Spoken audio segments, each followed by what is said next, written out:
ओम विश्वानि देव सवितरि दुरितानि परासव यदभद्रं तन्नया शुभो शांति शांति शांति ओम।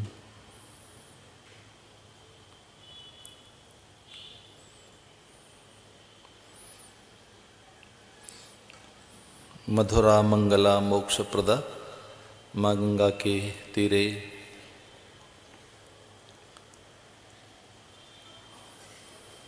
कल्याणी दक्षिणगरी भगवान मृत्युंजय भगवान पारदेश्वर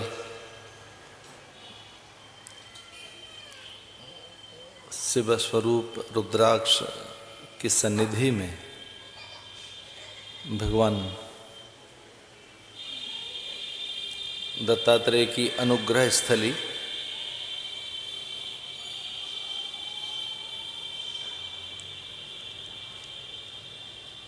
इस हरिहर आश्रम के सारस्वत परिसर में जहाँ नित्य उत्सव आयोजन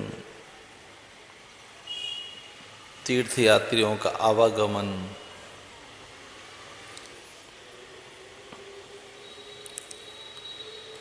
और नित्य धर्म अनुष्ठान हैं, ऐसे इस भगवदीय परिसर में आप सबके साथ बैठकर आनंदित हूँ। आपकी आस्था और विश्वास जिसके वशीभूत आप यहाँ बैठे हैं उसके प्रति बहुत आदर के साथ प्रणाम करते हुए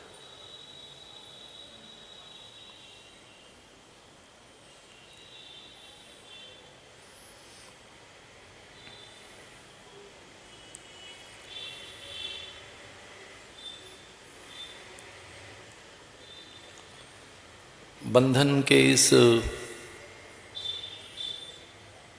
जगत में कि जब हम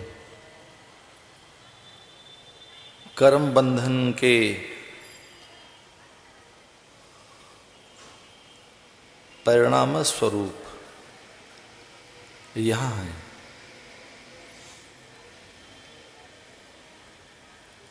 अपने प्रारब्ध की पूर्ति के लिए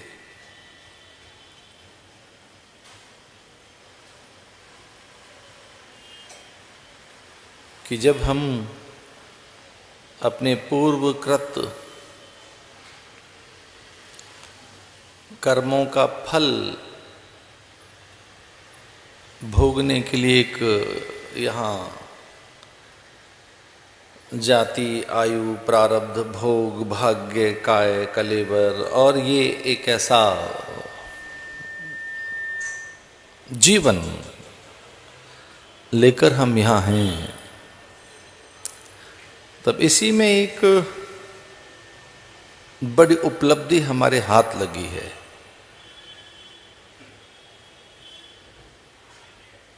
और वह उपलब्धि है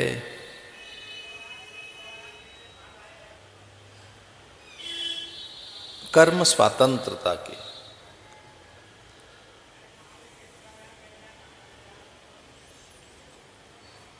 जब यहाँ हम इतने परतंत्र हों, पराधीन हों, ग्रह नक्षत्रों के अधीन हों, देवाधीनम जगत सर्वम, कि जब पूरा जगत ही देवताओं के अधीन हो, कि हम आश्रित हैं प्रकृति के और देवताओं के, पल पल पराश्रयता है, हर पल बंधन है, हर पल किसी की अधीनता में है, बहुत अधीनस्थ हैं, हर पल किसी के अधीन है। दैवाधीनम जगत सर्वम, ये पूरा जगत देवताओं के अधीन है, ग्रहों के, नक्षत्र के, काल के, पूरी प्रकृति के, ईश्वरीय एक विधान, एक कोई काल चक्र जिसके हम अधीन हैं। पर इसी में मनीषियों ने, विचारकों ने, दार्शनिकों ने, आत्मदर्शी सत्पुरुषों ने ढूंढ कर देखा कि कर्म की स्वतंत्रता तो है, चिंतन की दृष्टि से स्वतंत्र है। इसलिए विवेक और विचार के आश्रय में वे प्रगति कर पाए, उन्हें दिशा दिखी उन्नयन की, उत्कर्ष की, उन्हें दिशा दिखी कि जीवन का उत्कर्ष हो सकता है, यहां उन्नयन की संभावनाएं हैं, यहां सब कुछ पाया जा सकता है।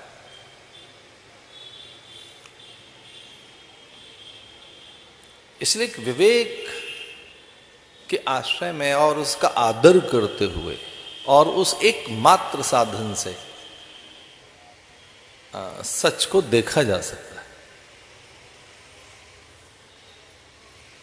इस साधना में भी जो एक बहिरंग उपासना है, जो बहिरंग क्रियाएं हैं, वो भी आवश्यक है, उनसे अनुशासन रहता है। अब बहुत प्राकृतिक रहते हैं, नैसर्गिक रहते हैं।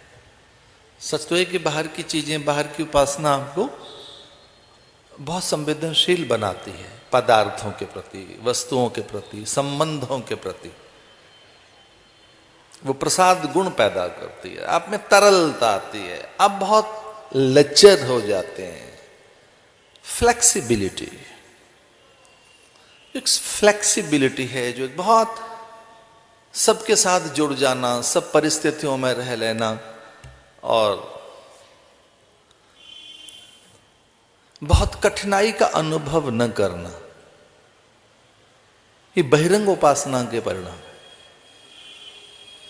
बहिरंग उपासना, बहिरंग साधना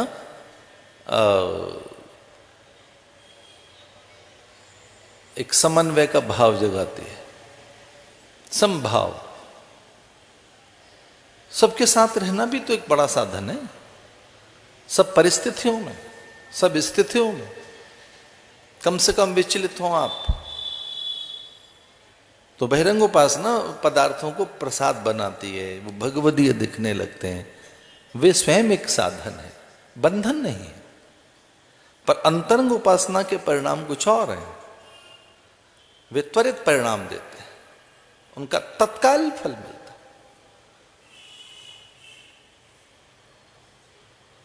जो हो रहा है उसके परिणाम हैं, पर त्वरित परिणाम आते हैं चिंतन के।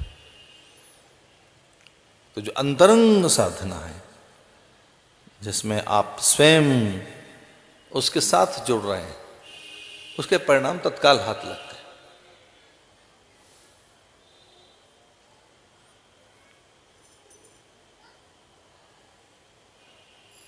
तो ये मनुष्यों को लगा कि कर्म की स्वतंत्रता हमारे हाथ में, कर्मानुबंधिनी मनुष्य लोके।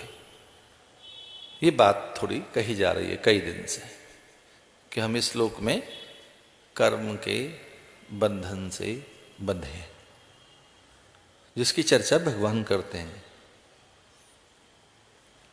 कर्मण्येवाधिकारस्ते मा फलेषु कदाचन, कि तू कर्म करना सीख, तुझे करना आए। ये एक अंतर करना है कि कर्म क्या है, अकर्म क्या है, विकर्म क्या है, पाप कर्म क्या है, पुण्य कर्म क्या है। फिर करने में श्रद्धा हो, करना भी तेरा फलीभूत हो, करने में अश्रद्धा न हो।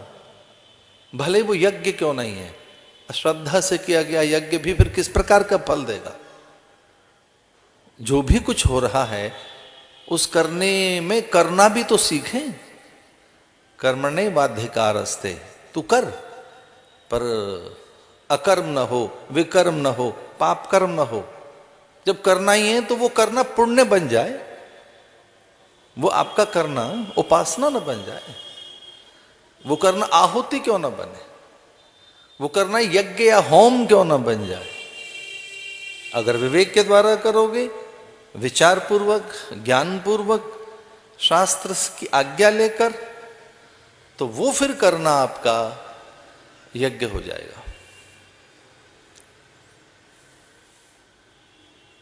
वो कर्म,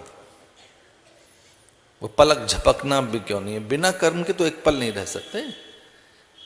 क्या बिना कुछ किए रह सकते हैं हम? तो जो भी कुछ हम कर रहे हैं, जो कुछ भी हमसे अभिव्यक्त हो रहा है, जो कुछ भी हमसे हो रहा है, जाने अनजाने में, वो सही हो। और एक सच है, जो आध्यात्मिक प्राणी होते हैं उनकी प्रतिक्रियाएं भीषण नहीं होती ना, भयानक नहीं होती, भयकारक नहीं होती, कभी नहीं। इसलिए एक बहुत अच्छी बात देखी हनुमान जी ने लंका में कि कोई एक है भीषण नहीं है, बाकी बड़ी भीषणता है वहां। एक है जो विभीषण है, भीषणता नहीं है, विभीषण। उसके परिणाम क्या है? वो आध्यात्मिक व्यक्ति है। और राम की कोई ऐसी चीज उसने नहीं रखी, संकेत में, प्रतीक में, उपासना में, बिंब में, मूर्ति में, धारणा में, समाधि में, कोई ध्येय में। कल्पना कर सकते हैं कि रामा युद्ध अंकित ग्रह, एक विभीषण है, विभीषण, भीषणता नहीं है।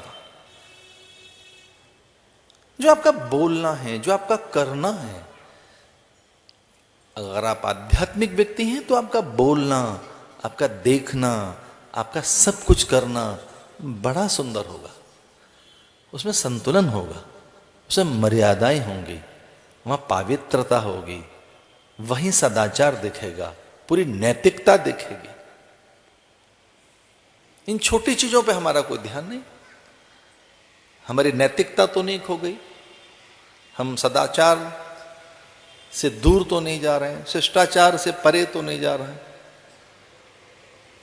हम तो लाभ कमाना चाहते हैं। धार्मिक गलियारे में भी यही होड़ दिख रही है आज। बहुत संकोच के साथ कह रहा हूं कि यहां इस आध्यात्मिक गलियारे में आज के युग में आध्यात्मिक प्रवृत्तियां बने, स्वभाव में आए, वो चरित्र बने, या हम धर्म निष्ठा हमारी पक्की हो, या धर्म आश्रय में हम रहें, या हम धर्म का आचरण करें, ये चिंता कम है। चिंता ये अधिक है कि धार्मिक गलियारे में वर्चस्व कैसे प्राप्त किया जाए, वहां प्रभुत्व कैसे प्राप्त किया जाए, वहां किस प्रकार से एक बड़ा पद प्राप्त कर लिया जाए, वहां किस प्रकार से एक उस बहुत ही पवित्र और दिव्य और भगवदीय वातावरण में हम बड़े कैसे दिखे।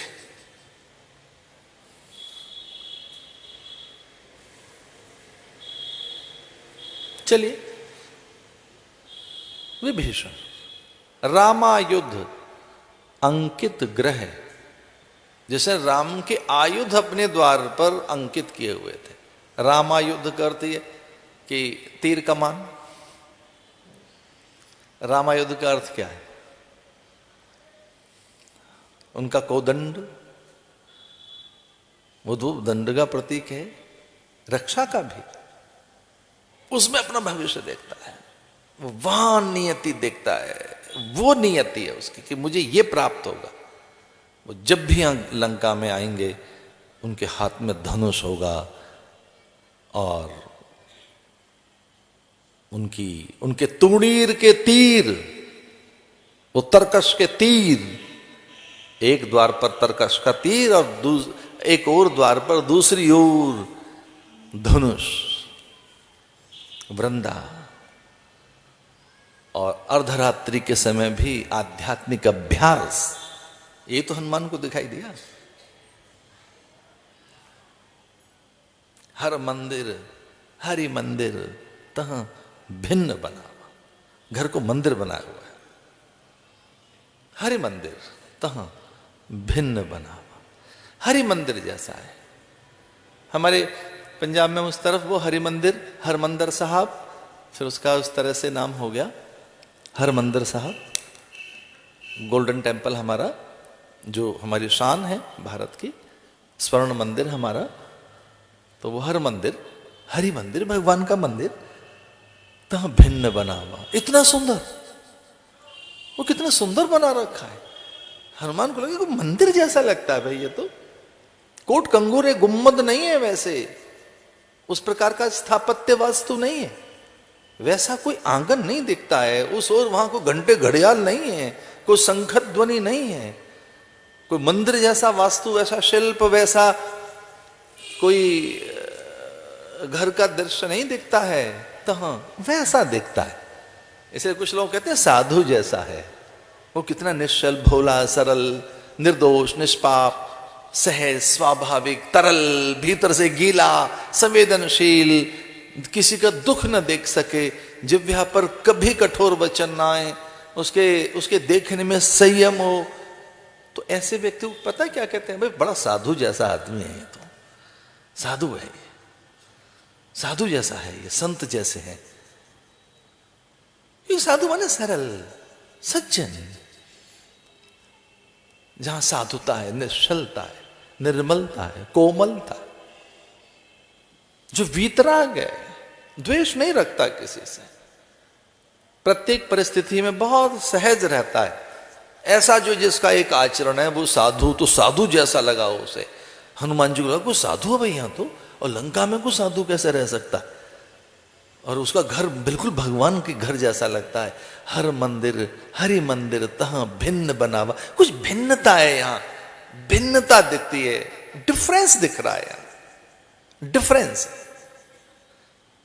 इसे वो जो कुछ आध्यात्मिक लोग होते हैं वो भिन्न ढंग से कुछ करते हैं, भिन्न ढंग से कुछ सोचते हैं, कुछ भिन्न ढंग से वो दिखते हैं, कुछ भिन्नता तो उनमें होती है, कुछ डिफरेंस होता है, अलग कुछ दिखते हैं, कुछ अलग सोचते हैं, कुछ अलग करते हैं, भीड़ में से अलग कर लेंगे, भीड़ में रह के कर लेंगे, ये उनको कोई अंतर नहीं पड़ता कि वो कहां हैं, वो जहां हैं वहां कुछ भिन्नता होती है।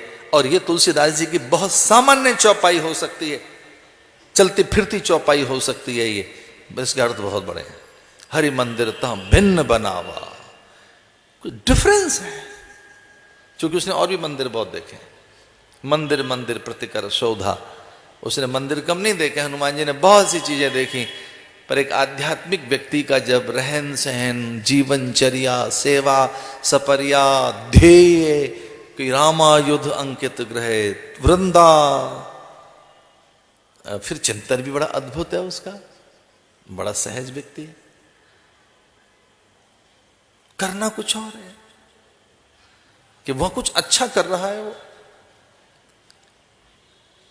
कोई कल्पना कर सकता है कि जब एक प्रकार से ये तय हो गया हो कि राम हमारा शत्रु है, यह तय हो गया हो कि जिसने हमारे खरदूषण का वध किया है, भाई का, भगिनी का अपमान हुआ है जिसके कारण, और इतनी सब चीजें हो गई हों कि वो इतनी शत्रुता पैदा कर रहा हो कि उनकी भार्या का हरण कर लिया हो, चुनौती दे दी हो उसने इतनी बड़ी सत्ता को कि किसी की नारी का अपहरण करके ले आया हो, और तब ऐसे में कोई उसका नाम ले लंका में, बड़ी बात है ना, ये बड़ी चुनौती है कि वो तब भी राम राम राम राम कर रहा है, तब भी। तो ये कोई बहानेबाजी जो है हम साधकों की, भजन कैसे करें, ध्यान कैसे करें, जप कैसे करें, सत्कर्म कैसे करें, स्वाध्याय कैसे करें, समय नहीं मिलता है, बहुत ऑड सिचुएशन है हमारे आसपास, तो विषमताएं, प्रतिकूलताएं, और ये सारी चीजें, काले कर्मई ईश्वरी मिथ्या दोष लगाएं। बहुत सरल है दोष लगाना, बड़ा आसान है कोई एक समाचार ऐसे प्रकाशित करना, उसके तह तक जाना, तथ्य कथ्य जाना, प्रमाण देखना, भीतर कोई सच को पहचानना। हाँ, दावे जरूर किए जाते हैं कि हम तो सच दिखाएंगे, सच ही छापेंगे, बहुत अच्छी बात है भैया, अच्छी बात है, आप सच दिखाओ, बड़े सामान्य मेहनत नहीं हो रही है, कोई तह तक नहीं जा रहे हैं आप।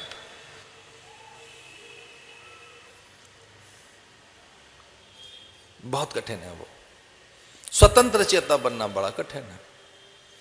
बड़ा सरल सा है सब कुछ। दोष लगा देना, छिद्रान्वेषण करना, यह आध्यात्मिक व्यक्ति का काम नहीं है। छिद्रान्वेषण, दोषारोपण, आरोप लगा देना प्रकृति पर, पर्यावरण पर, राजनीति पर, पड़ोसियों पर, परिवार पर, संबंधियों पर, दो चार जड़ देना दोष, पत्नी पर, पति पर, परिवार पर। क्या करें, भजन होगा हमसे इन परिस्थितियों में। पहली लोग मुलाकात में अपने बच्चों के 50 दोष दिखाने लगते हैं कि इनमें निगेटिविटी है, ये पढ़ते नहीं है, कि ये बुद्धू हैं। तो खुद तो श्रम किया नहीं है उन पर, खुद तो बने नहीं है, अपनी खींच निकालते हैं बच्चे के सामने, विफल, असफल। और उसमें एक बताते रहते हैं। दिन भर में वैसे कुछ लोगों से मिलना हो जाता है मुझे, जिन्होंने श्रम नहीं किया अपने ऊपर, गुण नहीं देखेंगे वो। और चाइल्ड साइकोलॉजी ये कहती है, बाल मनोविज्ञान ये कहता है कि कभी उसके दोष न बताए जाएं किसी के सामने, कभी न बताए जाए किसी के सामने, कभी नहीं। खासतौर से कन्याओं के तो कभी नहीं। वो तो पूरी है, आपने श्रम नहीं किया उस पर। बालक के कभी दोष न निकालो, कभी नहीं, उसे बताओ भी मत। आपके लालन पालन में अपना भी तो भीतर है, उसके अपने भी।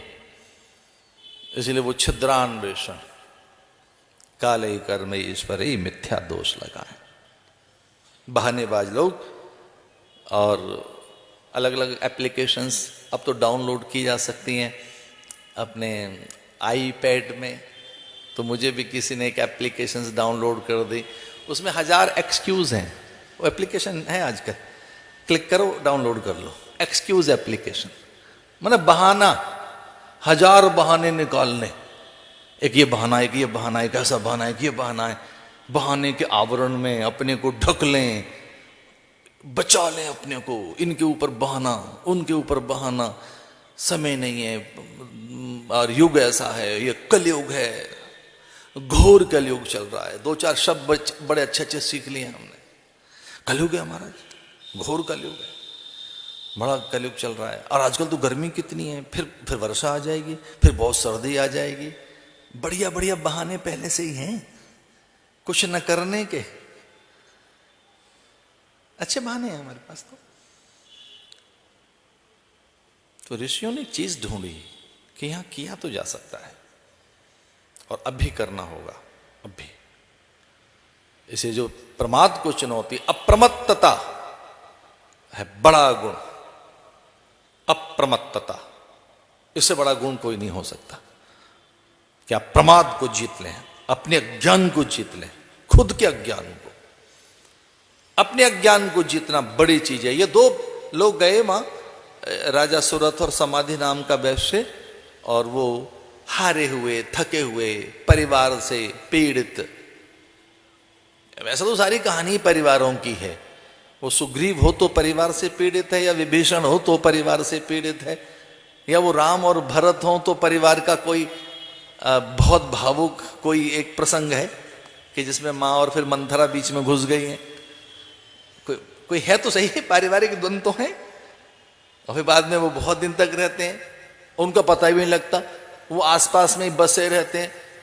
और राम राज्य भी आ जाए फिर भी वो धोबी के रूप में कहीं पीछे बसे रहते हैं। कोई कई बार तो पता ही लगता है ना कि वो रहते कहाँ हैं। धोबी बनकर भी पीछे रहते हैं, वो धोबी बनकर पीछे बैठा है राम राज्य के समय भी, कोई धोबी बनकर। और उसका आवाज लगाने का काम तो था, आवाज तो लगाई उसने, एक आवाज दी, पर सही आवाज नहीं थी वो। आवाज उठाना अच्छी बात है। आपको एक फोरम मिल गया हो, मंच मिल गया हो, कुछ नहीं है तो आपको एक पोस्ट डालनी हो, कोई ट्वीट करना हो, एक आवाज लगानी हो, ढंग की लगाना हो, उसमें अनैतिक स्वर न हो, कहीं वहीं आप अपावन कोई क्रिया न कर रहे हो, अति निंदा न हो रही हो युग की। कहीं ऐसा ना हो कि आपका भी योगदान कहीं ऐसा बन रहा हो कि जिससे बाध्यता हो जाए कहीं निर्णय की, और किसी के लिए एक अलग सोच बन जाए बिना सोचे समझे। आवाज जरूर उठाओ, वो धोबी था, उसे पूरा पता नहीं था, सस्ती आवाज उठानी आती थी उसको। बहुत आवश्यक है, नहीं है ये कोई बहुत ज्यादा कि आराम राज्य में भी सब कुछ ठीक ठाक होगा। अभी धोबी बैठा हुआ है पीछे, अपना काम है कपड़े धोने का, वो करते रहते, लेकिन हाँ वो स्वभाव से प्रतिबद्ध था। वो मैला ही देखता था और कुछ दिखता नहीं था उसे। और सच्चा धोबी होता ही वही है जो मैले कपड़े धोए, साफ सुथरे कपड़े उसे कौन देगा। तो जीवन भर जिसने मैला धोया हो, जीवन भर जिसने गलती बेकार की चीजें देखी हो, तो उसे भी सीता में कुछ और नहीं दिखा, उसे भी सीता में कुछ और ही दिख रहा है जो है नहीं वहां, जो है ही नहीं चीज। मैं कुछ और कह रहा हूं कि सस्ता सोचने के लिए सामग्री है, सस्ता चिंतन है, सस्ते दृश्य हैं, सस्ती घटनाएं हैं, सस्ता सस्ता बहुत है, बहुत कुछ चीप है, इतना सस्ता है। क्या महंगा चिंतन है? कुछ तो होगा सोने में जो उसकी पीतता नहीं खोती, इसलिए तो थोड़ा महंगा है। कुछ तो चीज है उसमें, उसकी पीतता नहीं खोती, उसका पीले होने का धर्म कभी नहीं खोता। जलाओ, कूटो, पीटो, कुछ करो, उसमें से वो कभी नहीं, वो धातु ज्यों की त्यों रहती है, गलाने पर भी जस की तस रहती है, उसकी कोई मात्रा नहीं छीन सकता उसमें से, वो जैसी है वैसी है। बल्कि और अच्छा लगता है कि खरी हो गई, हर कसौटी पर जाने पर वैसी निकली है जैसी होनी चाहिए, हर कसौटी के बाद वो वैसी है जैसी होनी चाहिए, हर कसौटी के बाद।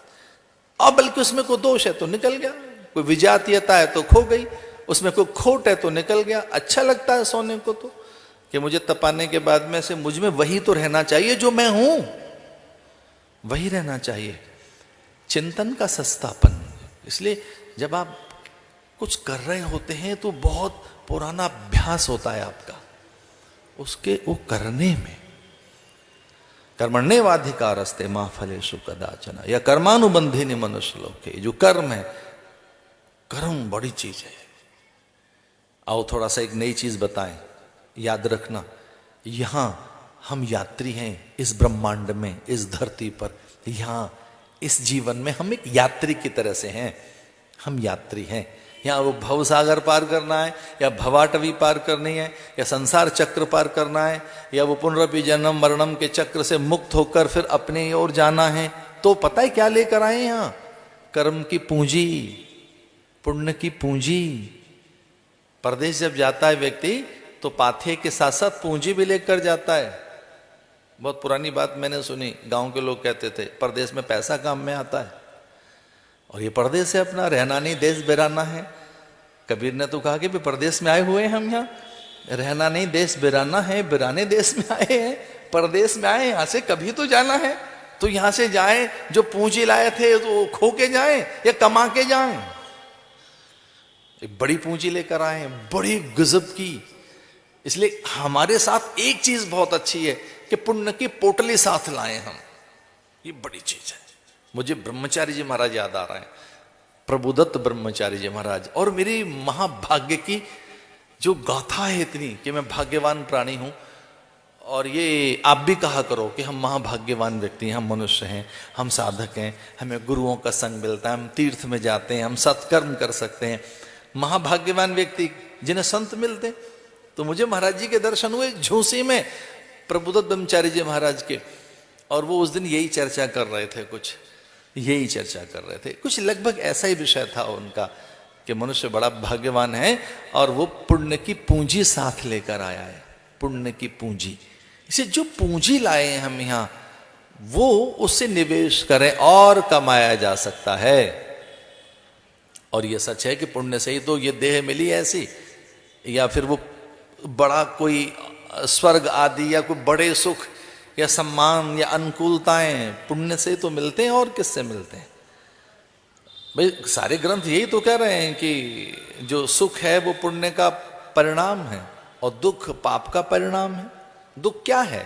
पाप का परिणाम, पाप का फल दुख है, या अपयश है, या दरिद्रता है। बस ये समझना होगा आपको कि यहां जो पूंजी है वो खो न जाए आपकी, और वृद्धि हो उसमें। इसे सत्कर्म एक पूंजी है। शुभ कर्म बड़ी चीज है। पल पल शुभ कर्म हो आपके द्वारा, सत्कर्म हो। थोड़ा इससे भी ऊपर उठकर शुभ संकल्प भावित आपका अंतःकरण हो। शुभ भाव भावित, आयुर्वेद में कहते हैं भावना दी जाती है। कई बार भावना से भी कोई औषधि बनती है, भावनाएं दी जाती हैं। भावनाओं का अर्थ है कि कोई एक वस्तु है, उसे बार बार तपा रहे हैं और फिर जल में डुबो रहे हैं, तपा रहे हैं फिर जल में डुबो रहे हैं, तपा रहे हैं फिर जल में डुबो रहे हैं। हाई एंड तक लेके जाते हैं, उसे तपाते हैं, पूरी तप गई, जल में डाल दी। 100 टाइम्स, कई बार। इतनी पेशेंस रखी है। भेषज, वो जो औषधि बनाते, वो इतना धैर्य रखते थे, वो खो देते, पूरा जीवन एक औषधि के लिए उनका चला जाता, और उनके चेहरे पे चमक आती कि इसको मैंने भावना दे दी इतनी। वो भस्म ऐसे बनी, फिर अवलेह ऐसे बनते हैं, आसव ऐसे बनते हैं, उनकी कोई विधि है। अब तो खैर चलो टेक्नोलॉजी कितनी आगे आ गई, लेकिन वो कितनी मंद आंच में और किस तरह से वो कितनी भावना देनी है, वैसे ही भावित कीजिए शुभ संकल्प से। ये बीज है, भोर में पड़ जाना चाहिए। तन में मना शुभ संकल्प मस्तु। कि आज का पूरा दिन उसको यूं समझो, आप कंप्यूटर पढ़े लिखे हैं तो एक प्रोग्रामिंग कर दीजिए पूरी दिन भर की। एक पूरे दिन भर का एक प्रोग्राम डाल दो कि आज ऐसा ही होना है, ऐसा ही होना है। और ऐसा हो नहीं पाएगा तो जब हो रहा है तो वो रोकने का बल आपके पास हो, निग्रह का बल आपके पास हो, दमन का बल आपके पास हो, शम दम का बड़ा बल आपके पास हो। टोक सके आप अपने को, निग्रह कर सके, आप में प्राश्चित के स्वर हों, पछताने वाले नहीं। आप में विजय का भाव हो कि ये इंद्रियां मुझे यहां तक लेके जा सकती हैं, मैं ऐसा सोच सकता हूं और फिर मैं इस तरह से भी विचार कर सकता हूं। तो वो फिर आप धीरे धीरे करके बॉर्डर बनाना सीख सकें, सीमांकन करना सीख सकें, निग्रह करना। ये साधना के अंतर्गत ही आता है, क्योंकि पल पल आप में शुभ कर्म होते रहे, पल पल। ये धनुष और बाण है, ये परिणाम है, वो आ रहा है लंका का, ये परिणाम है। हनुमान ने पूछा भी धनुष बाण क्यों रखे हुए? वो तो उसका सच तो जानता ही है, मकराकृति कुंडल पहनने वाला और इतना सुंदर मुकुट जिसके शीश पे रहता है, जिसके हाथ में शंख है, पद्म है, गदा है, क्षीर सागर में रहता है, जिसका सच ही तो जानता है, फिर भी ये धनुष बाण क्यों? तो उसने कहा ये धनुष बाण ही इसका भाग्य बदल देंगे, लंका का, लंका का भाग्य बदलेंगे धनुष बाण। ये निग्रह के लिए है ये धनुष बाण, ये मुझे मर्यादाएं सिखाता रहे ये धनुष बाण, ये मुझे परिणाम बताता रहे ये धनुष बाण। चूंकि वो इस धरती पर धनुष बाण लेकर आया है, निश्चरहीन करऊं मैं भुज उठाए प्रणकीन, उसने प्रतिज्ञा की है। वो हाथ में धनुष लेकर और तरकस के सारे तीर चूमते हुए वो प्रतिज्ञा करके बैठा है कि इससे ही मैंने बदलना है। निग्रह करना आना चाहिए। जिन्हें निग्रह करना नहीं आता, जिनको सीमांकन करना नहीं आता, अपनी हदें बनाना नहीं आता, उनसे 100 भूलें हो सकती हैं। भूल कम से कम दोहराएं, हमसे कम से कम त्रुटियां हों। उसके लिए जरूरी है कि आपके पास एक आध्यात्मिक चिंतन होना चाहिए, आपका करना सही होना चाहिए, आपका सोचना सही होना चाहिए। पिछले 1-2 सालों से लगातार मैंने बात कही है कि सोचने में हम बिल्कुल स्वतंत्र हैं। तो एक अलग ही उपकरण प्राप्त है हमको सोचने का। एक बड़ी सोच बन सके हमारी, एक ऐसी सोच जिसका परिणाम ही ईश्वर निकले, उस सोच के साथ जुड़ो। क्योंकि वो सोच सोच कर यही विचार करके ब्रह्म हो गए, ब्रह्म बन गए वो, कि वही मैं हूं। चिदानंद रूप शिवोहम शिवोहम। उन्होंने क्या सोचा होगा कि मैं मन नहीं हूं, बुद्धि नहीं हूं, चित्त नहीं हूं, गति मति गुण धर्म प्रकृति विचार भाव क्रिया भावनाएं, मैं ये तो हूं ही नहीं। यही तो सोचा था। और क्या सोचा था उन्होंने? इसी का तो अभ्यास करते रहे वो। और क्या अभ्यास किया उन्होंने? नहीं, अभ्यास में है क्या? क्या अभ्यास करें? तो सोहम का अभ्यास है क्या? शिवोहम का। अहम ब्रह्मास्मि तत्त्वमसि प्रज्ञानम ब्रह्म अयम आत्मा ब्रह्म। आत्मा विषय क्या चिंतन करें? अथातो ब्रह्म जिज्ञासा, क्या जिज्ञासा करूं मैं? ये अथातो धर्म जिज्ञासा, मैं क्या जिज्ञासा करूं? धर्म की या फिर ब्रह्म की? चलो आओ ब्रह्म की जिज्ञासा कर लें। तो क्या करूं मैं जिज्ञासा में? मैं गुरु से पूछता हूं, गुरु कहता है भाई तत्व की ओर बढ़, मूल की ओर, और विचार के पंख लगाकर, विचार के पंख लगाकर उड़, अपने में उठ, अपने में अपना उद्धार कर। गीता बड़ी बात कहती है कि आप उद्धार कीजिए अपना। वो भी जरूर हाथ पकड़ लेगा, अपना उद्धार कीजिए अपना। तो कैसे होगा? वो बिना कर्म के होगा नहीं। मैं कुछ दिन ब्रज में रहा, एक बहुत अच्छे संत वहां रहते थे। जब मैं अपने गुरुदेव की आज्ञा का पालन करने के लिए ब्रज में पहुंचा, तो वह एक बहुत महान संत का मुझे सानिध्य मिला कुछ दिन के लिए। और फिर उन्होंने मुझे चंद्र सरोवर भेज दिया था। उनका नाम था पंडित गया प्रसाद जी महाराज, और वहाँ दान घाटी में रहते थे वो, गोवर्धन में। बहुत महान संत थे, बड़े दिव्य संत थे। उन दोनों 2-4 बार मैं वहाँ पहुँचता भी था सायंकाल में। अब लगभग सांझ ढल रही होती थी और उनका अभ्यास था भागवत सुनने का। तो वहाँ को जो विद्यार्थी थे, ब्रह्मचारी, यद्यपि 2-4 ही उनकी सेवा में लोग रहते थे, और रात तक तो ऐसा होता जब उनका शयन का समय है तब एक आदि कोई वहाँ रह जाता, बाकी सब इधर उधर। तो वो गोपी गीत है, भ्रमर गीत है, वेणु गीत है, या कोई भागवत का प्रसंग है, वही सुनते थे वो। लेकिन बड़े बड़े संतों को मैंने वहाँ देखा। और संयोग से एक बार महाराज जी के मुझे वहाँ दर्शन हुए। पूज्य खंडानंद जी महाराज के मोती झील से वो आए थे कहीं, और वो तो एक बड़ी बात थी कि पूज्य ब्रह्मलीन अखंडानंद जी महाराज का वहाँ पहुँचना। और वो कुछ इस तरीके की क्या वार्ता हुई है तो मुझे ज्ञान नहीं, उनकी वार्ता संपन्न हो चुकी थी और मैं तब वहाँ पहुँचा था महाराज के पास। और वो एक घटना मुझे याद आती है जो बड़ी अद्भुत थी, जो बहुत ही अद्भुत घटना। वो बहुत कम लिखते थे, संकेत में ही बोलते थे। उनके साथ जो लोग रहते थे वो उनके संकेत समझते थे, और महाराज को स्लेट पर कुछ लिख देते साधक के लिए। कभी कभी वो बड़े दुर्लभ होते थे पल कि वो कभी किसी के लिए कुछ लिख कर दे रहे हैं, वो दुर्लभ होते थे पल। तो मैं वहां गया था और उनकी आज्ञा मानकर वो चंद्र सरोवर रहने लगा था। वो कभी ऐसा कहते आ जाए करना, तो मैं सांझ को चला भी आता उनके पास। और एक घटना बड़ी सुंदर सी उनकी मुझे याद आती है। और वो किसी को लिख रहे थे, और वो जो 2-4 वहां साधक थे उनको भी समझा रहे थे। बड़ी अच्छी बात उन्होंने कही। उन्होंने कहा कि एक पल में जग कर, एक पल में होश में रहकर, एक पल काफी है अपना उद्धार करने के लिए। और कई जन्म लगे रहो कुछ नहीं होगा, लेकिन उसमें गंभीरता हो, सत्यनिष्ठा हो, उसमें स्वयं के प्रति आप गंभीर हों। बड़ी सामान्य भाषा लिखते थे, बेईमानी नहीं चलेगी, ऐसा लिख रहे थे वो। बेईमानी नहीं चलेगी। 2-3 बातें किसी किसी को लिख रहे थे, उससे छुप नहीं सकता।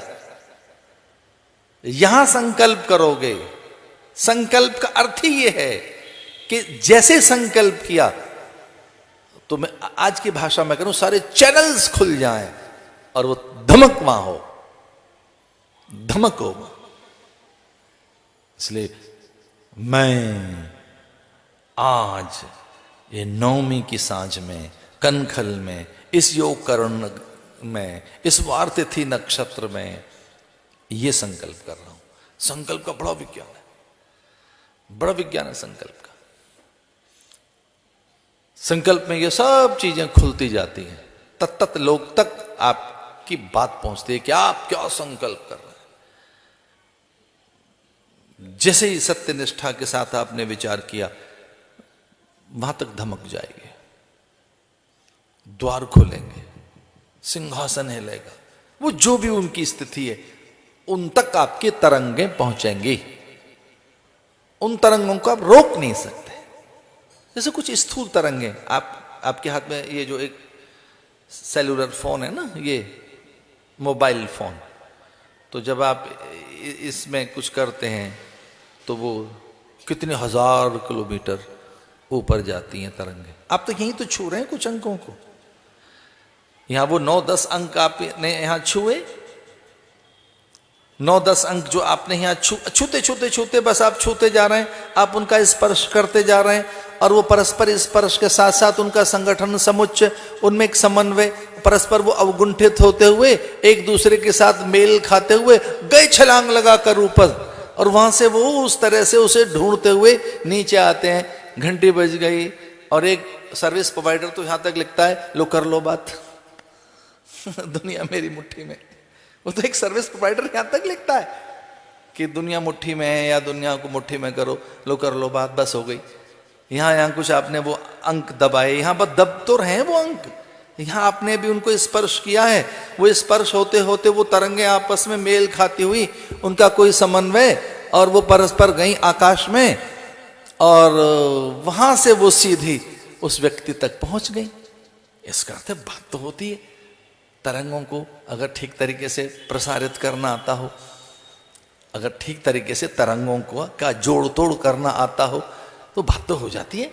एक मोबाइल से बात आजकल हो रही है, बात तो कर सकते हैं आप, आपका संबंध तो स्थापित हो सकता है। जब कुछ हजार किलोमीटर तक जा सकती हैं ये तरंगे, तो फिर मंत्र की तरंगे वो तो अत्यंत सूक्ष्म है, बहुत सूक्ष्म है। मंत्र की तरंगे तो और भी सूक्ष्म है। फिर वो वाणी आपकी जो परातक की है, और उसका संकल्प, आत्म संकल्प, वो तो और भी सूक्ष्म है। आपके करने में वो सब चीजें जोड़नी चाहिए। ये ध्यान रहे, यज्ञ हो सकता है आपका करना। वो बलि ने जो कुछ किया था वो बाध्य हो गया, नारायण उसके द्वार पर आने के लिए बाध्य कर दिया।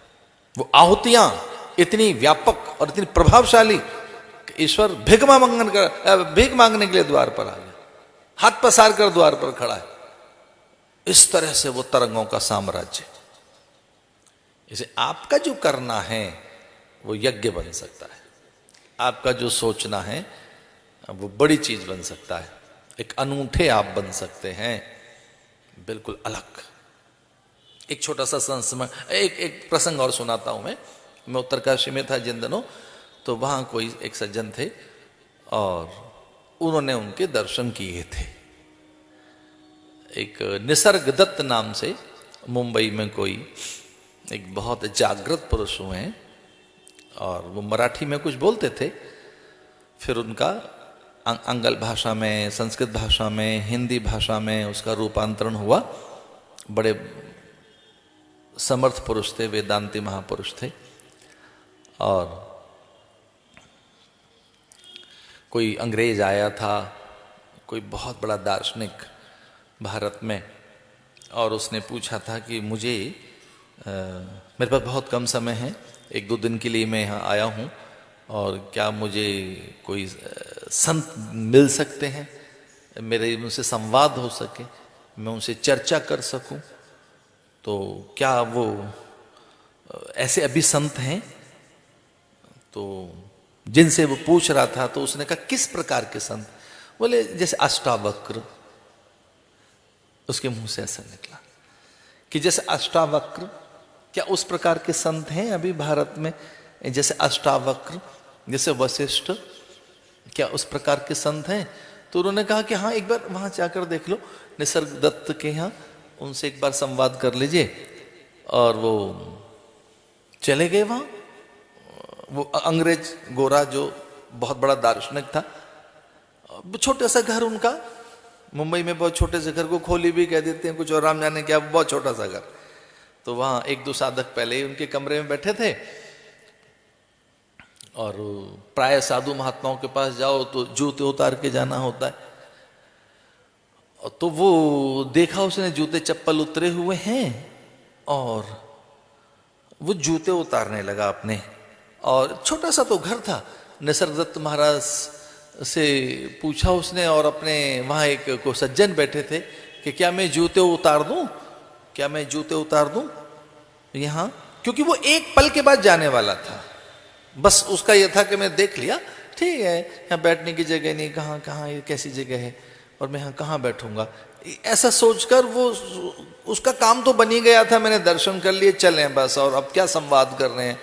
लेकिन न जाने क्यों उसका कोई पुण्य, अब वो कौन सा पुण्य था राम जाने, वो कौन सा सुकृत्य किस युग का, वो लिखता है कि वो मुझे खुद नहीं पता कि वो कब और किस युग में इतना बड़ा सत्कर्म मैंने कर लिया होगा कि उसका प्रभाव इतना व्यापक कि मैं फीते खोलने लगा अपने जूते के, और कहीं कहीं मुझ में हठ, मुझ में अभिमान, वहां से भागना, मेरे पता नहीं कौन से वो पाप कर्म भी मुझे धकेल रहे थे, और मेरे कोई बड़े पुण्य जूते के फीते खोल रहे थे, दोनों क्रियाएं साथ में। तो मैंने जूते के फीते खोले और ये पूछ लिया कि जूते उतार दूं मैं, और निसर्गदत्त महाराज ने उसको कहा ऐसे बोलो कि जूते भी उतार दे और देह भी उतार कर अंदर आए, दोनों काम करके आए अंदर। इसको बोलिए कि केवल जूते नहीं उतारने हैं, ये देह भी उतार कर अंदर आए, खाली ये जूते रख के ना आए बाहर, शरीर को भी बाहर रख कर आए। अगर ये आ ही गया है तो उसके बाद की तो फिर कथा ही कुछ और है, उसके बाद की तो पुस्तक है, उसका नाम है आई एम दैट। संयोग से फिर उसके नाम के बाद तो एक पुस्तक बन गई, वो डायलॉग जो हुए उसका नाम, वो जो फिर संवाद हुए उसका नाम है आई एम दैट। उस पुस्तक का संवाद हो गए गुरु से। वो पूरी पुस्तक ये कहती है जिए कैसे, करें कैसे, सोचे कैसे, इसी से मुक्त होंगे आप। छोटी छोटी युक्तियां, छोटा चिंतन, जो आपकी सोच विचार है, जो आपकी रहनी है, जो अभ्यास है, अरे पहले इससे तो मुक्त हो आप। आप किसी बड़ी बात करते हैं कि हमें मुक्त होना है, कैवल्य चाहिए, सारूप्य चाहिए, अच्छी अच्छी जो बातें कहीं पढ़ ली हैं दौड़ दर, निर्वाण है हमको तो ये चाहिए, कुंडलिनी कैसे लगेगी, ध्यान कैसे लगेगा, समाधि कैसे लगेगी, हमको तो वो ब्लेस कर दीजिए, या कि और कुछ नहीं तो ऐसा कर दीजिए, वो कर दो हमको तो। पता नहीं कहाँ से पढ़ लिया कि साधक ने, हमने क्या कर दें, शक्तिपात कर दो मुझ पे तो। बहुत अच्छी बात है भैया, शक्तिपात कर दें आप पर। मान लो शक्तिपात हो ही रहा हो और आपने आवरण इतने ओढ़ रखे हो सकता है शक्तिपात हो रहा हो और आप गीले नहीं हो रहे हैं, क्या बात तो है। हमने कहा शक्तिपात हो रहा होगा, कृपा का पात तो हो रहा है, अनुग्रह पात हो तो रहा है, पर हम मान लो आवरण में, हमने रेनकोट पहन रखा है तो हम गीले कैसे होंगे। बारिश तो हो रही है पर हमने कितनी लेयर के रेनकोट पहन रखे हैं जो गीले नहीं होने दे रहे हैं। बोले हाँ ये तो है। फीते उतारते हुए जब उसने ये कहा कि क्या मैं जूते उतार दूं, क्योंकि वो कुछ ही देर के लिए रहना चाहता था वहां, तो महाराज ने कहा कि इससे बोलो कि जूते भी उतारे और देह भी उतार कर आए, अंदर बाहर रख कर आए शरीर, और केवल शरीर नहीं अपना मन, और केवल अपना मन नहीं, वो तर्क से भरी इसकी बुद्धि बाहर रख कर आए। मैं इसकी प्रतीक्षा कर रहा था और मैं तैयार हूं। तो लिखता है गोरा कि महाराज जी ने बाजू चढ़ा ली। कई बार ऐसा दो हाथ करने हो तो कैसी हो जाती है स्थिति। कई बार भोजन में हमारे ब्रजवासी पंडित बाजू चढ़ा लेते हैं, उन्हें दही बूरा खाना ही, राम जाने क्या करना है, उनको लगता है पत्तल तक हमारा कुर्ता ना चला जाए, तो पत्तल की भाजी तक कुर्ता ना पहुंच जाए, बाजू इसलिए चढ़ाते हैं। ये नहीं कि कुछ लड्डू के साथ को संग्राम करना है उन्होंने। पर हाँ, एक दिन मैंने ऐसे पूछ लिया, भाई कर क्या बाजू क्यों चढ़ा रहा है भोजन का समय, तो उसने कहा कि नहीं कुछ है, आदत सी ऐसी है कि जरा बाजू चढ़ा लेते हैं। करना क्या है, लड्डू के साथ संग्राम है? नहीं। महाराज जी बैठ गए।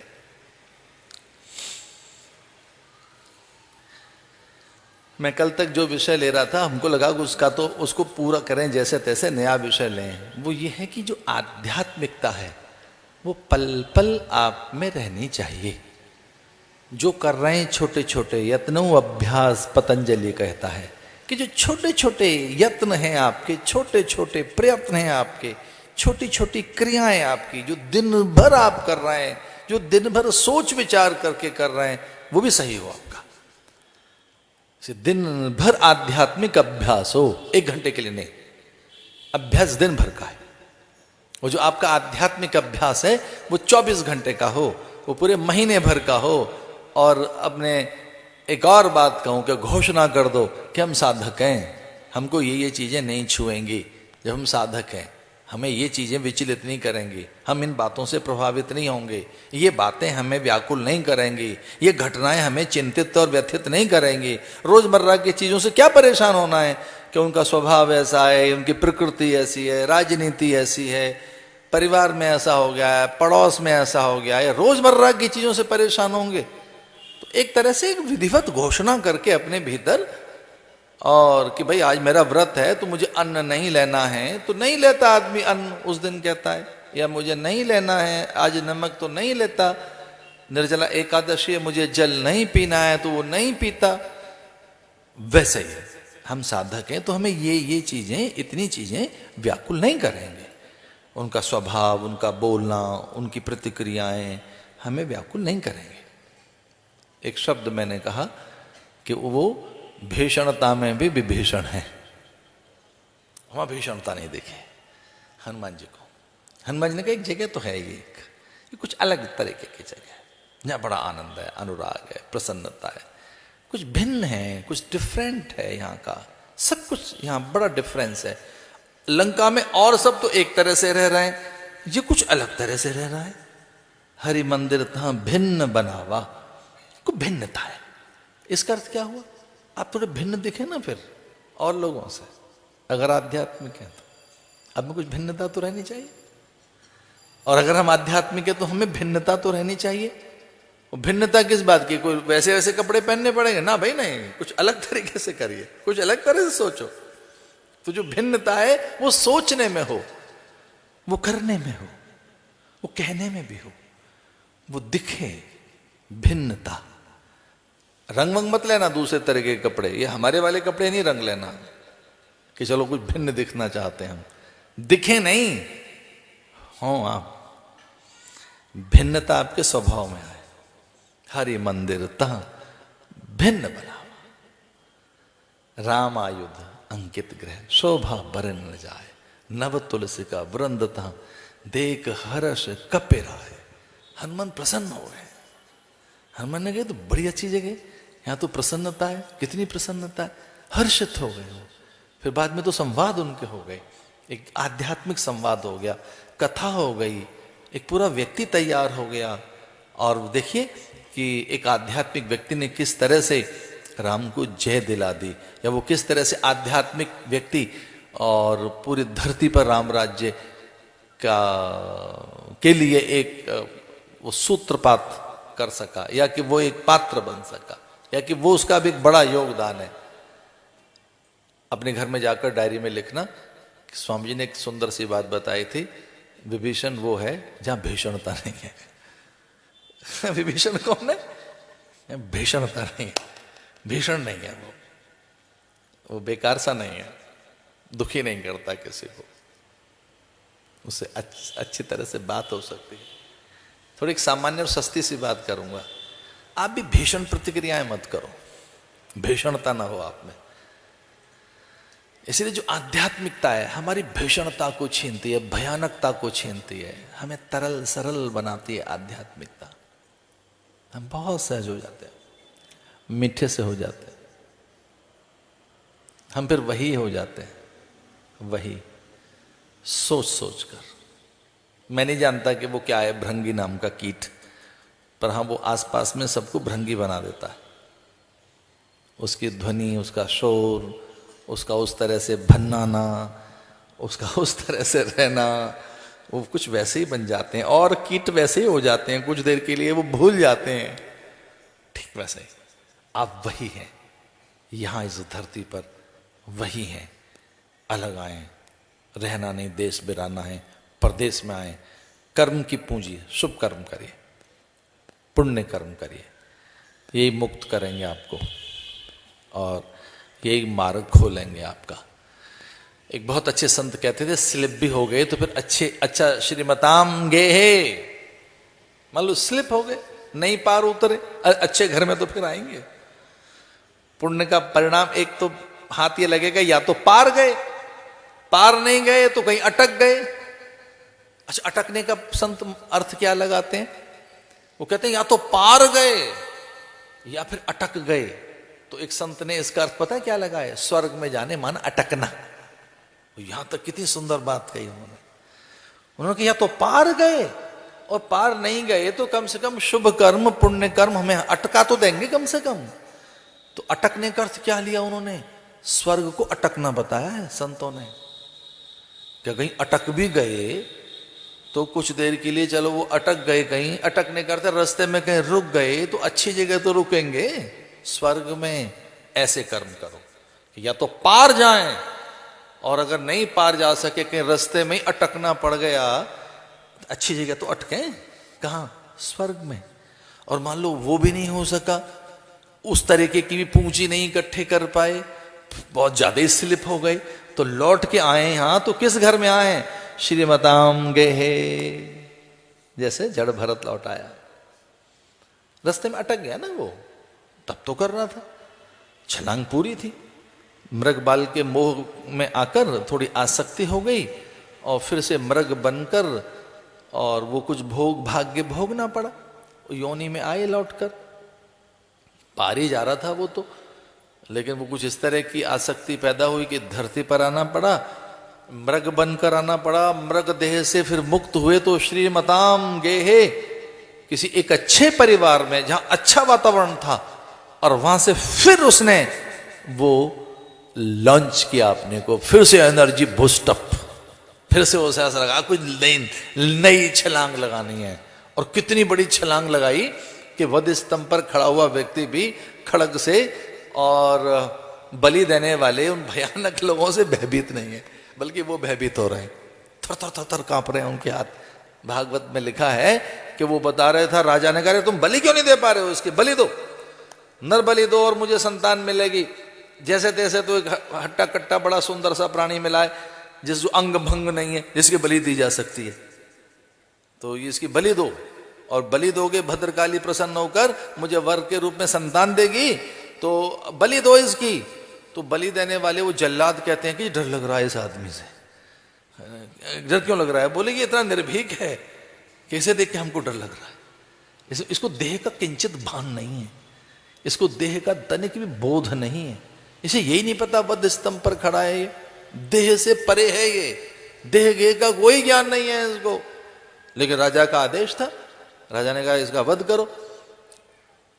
पता नहीं किसी ने कह दिया कि नर बलि देकर और संतान की प्राप्ति की जा सकती है, तो नर बलि कहां से दें, किसको दें? तो वो एक साधु को पकड़ लाए, इनको ही जड़ भरत को ही ले आए, और जब बलि देने लगे थर थर थर थर कांप रहे हैं उनके हाथ, हाथ में उनके तलवार है कांप रही है, और राजा ने कहा कि नहीं इस पर वार करो। और जैसे वो वार करने के लिए आगे बढ़े, तलवार जैसी गर्दन पर जाने वाली थी कि भद्रकाली प्रकट हो गई मूर्ति में से और तलवार उनके हाथ में से छीन ली। भद्रकाली ने कहा कर क्या रहे हैं आप, ये तो स्वयं ब्रह्म है, ये तो ईश्वर है, इतना रमा हुआ है ईश्वर में, ये इतना रमा हुआ है, ये अलग है कुछ, ये पूरा ब्रह्मांड है, किसे मार रहे हो आप? ये पूरी हवा पानी है, अंबर आकाश है, ये सूर्य चंद्र है, इसे तुम मार नहीं पाओगे, क्या कर रहे हो? ये तो स्वयं ईश्वर है, ये ब्रह्म है। और बल्कि कुपित होकर उनका ही उसने संहार कर दिया, उन दुष्टों का, भद्रकाली ने, ये ब्रह्म है। इतना आदर करने के लिए वो निकली कि क्या है ये प्राणी, इसको ना तो खड़ग डरा रही है, न उनके दुर्वचन, और उसको सजाकर, उसको पूरा तरीके से सजाकर वध स्तंभ पर खड़ा कर दिया ना। ये कुछ देर के बाद में इसका सर काटकर और भद्रकाली के चरणों में रख देंगे, वो मां प्रसन्न हो जाएगी, हमको संतान हो जाएगी। भद्रकाली प्रकट हो गई, प्रकट हुई भद्रकाली, उनके लिए नहीं, उसका आदर करने के लिए कि देखिए ब्रह्मज्ञानी कैसा होता है, उसको कितनी बड़ी निष्ठा है। तो जरा कुछ अच्छे काम हमारे हर पल होने चाहिए। स्लिप हो गए तो फिर से आएंगे, श्रीमताम गए, शुभ कर्मों में चूक न हो जाए। आपका चिंतन शुभ हो, आपका सोचना बोलना सब अच्छा हो। तो बात मैंने आज यहां से आरंभ की कि हम स्वतंत्र हैं अच्छा करने में, बिल्कुल स्वतंत्र हैं, बाकी तो परतंत्र हैं। हम जितने बंधे हैं शायद कोई बंधा होगा। देवाधीनम जगत सर्वम, ये पूरा जगत देवताओं के अधीन है। हम बहुत बंधे हुए हैं, हम बहुत आश्रित हैं, हर एक के आश्रित हैं।